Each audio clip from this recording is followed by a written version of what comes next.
This is Political Arena on Ace24 television. Agriculture remains one of the key sectors with the potential to transform Nigeria's economy, create jobs, and improve food security.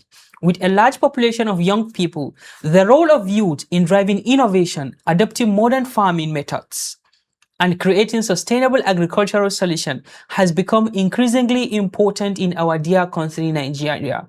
Joining us today is Ms. Delight Deberechi, the founder and the project lead of Nigerians Uplifters,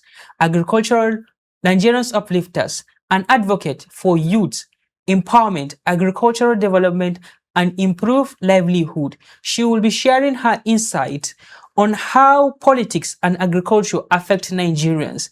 Ms. Deborah, welcome to Political Arena on S24 television. Thank you. It's an honor to be here. Thank you so much for honoring our invitation. So, speak to me on the stage of agricultural sector in our dear country, Nigeria, especially we are heading to farming season.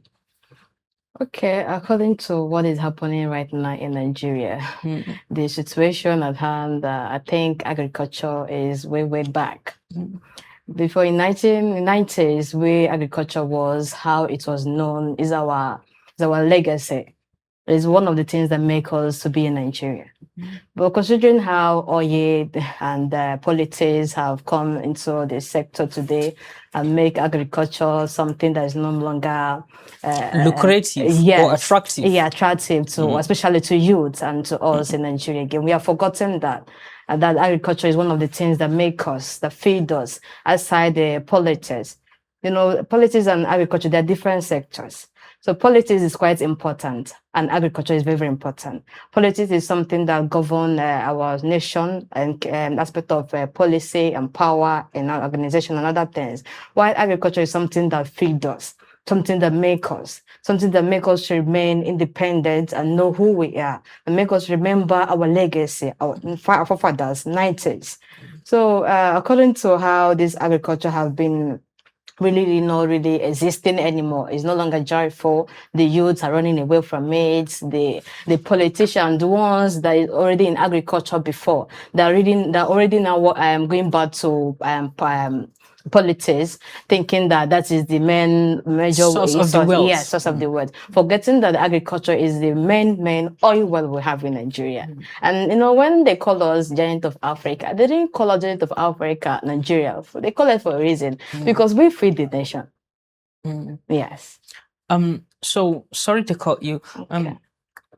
What major challenges that Nigerian youth are actually experiencing, especially with the way government are trying to put more policies to make sure that Nigerian youth actually tilt their perception towards going into a white collar job and leaving the agricultural system? Because you made mention it here that before the discovery of oil, the main driving sector in this country was the agricultural sector. Yes. We knew the history of the pyramids, granite pyramid, and we know the history of cotton, which has been driving the economy, Nigeria, cashew, and the rest. So what challenges is making Nigerians use to tilt their thinking from that sector?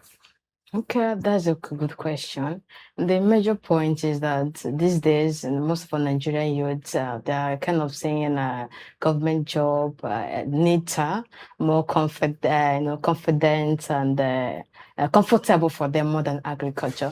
But these days, the way agriculture is not really like before.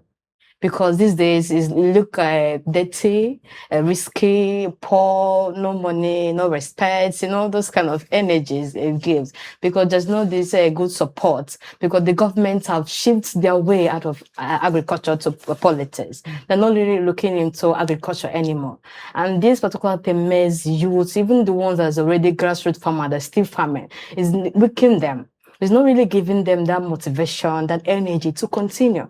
Yes, some of them are slacking back, removing their mind in agriculture, looking for carrying CV up and down, looking for government job and English. Some of them venture into Yahoo, some of different things in order to get a good life, forgetting that agriculture is one of the things that give you a better good life more than other things. Because, for example, there's no kind of confidence, income, money, good life that agriculture cannot give you. It gives you very good money, confidence, dependency, and other things. But today, today, based on how governments have shifted their way from agriculture, no support and no development, no empowerment, no training.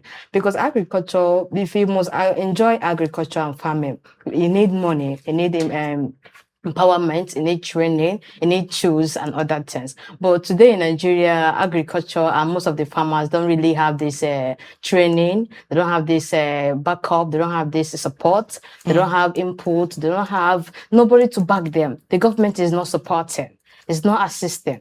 So some of them that is really still doing it are farming with their blood, energy, struggling on it. And it's making them every day by day to remove their interest in agriculture, right, and start looking for a government job and other things.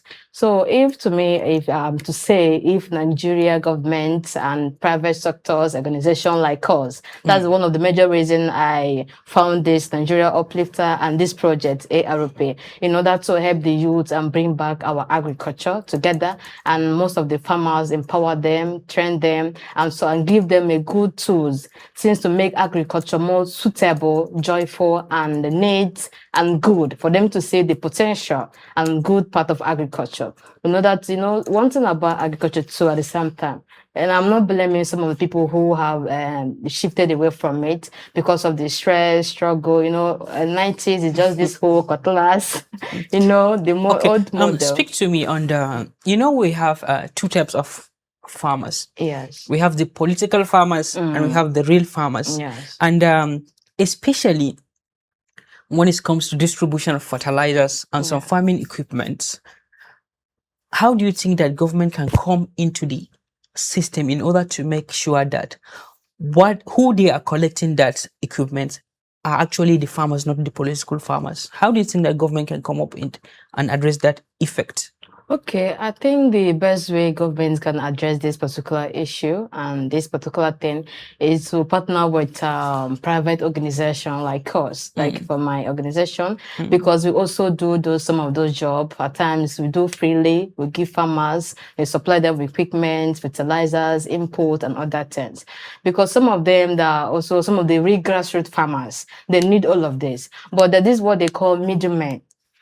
So middlemen, let me use them as an example. Let me put it this way. If they're part of these political farmers, there are some of them, when they give them, they have the right contact with government. When they take those equipment and other things, input they're supposed to give to the real farmers. So then do sell it away and keep it, stock it and other things. Okay, let me ask you another question before we round it up. Okay. How can government at least support farmers to produce more food to Nigerians? Okay, that is simple. The only way government can support farmers in order for us to produce food more, because that is very, very important. Because if they don't do it this time around, from now to 2030, I don't know what we are going to do when it comes to food in Nigeria. Because some of these countries that we import from, we're depending on them. I don't think from now to 2030, they're going to stand our back and help us.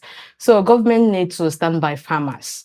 Yes, supporting them, training, because there's a lot of new techniques, mode of different kinds of things in agriculture that are being discovered now. So if farmers are being trained, given this opportunity, being connected to markets, as they have market access, linkage, direct to the buyers, not middleman anymore.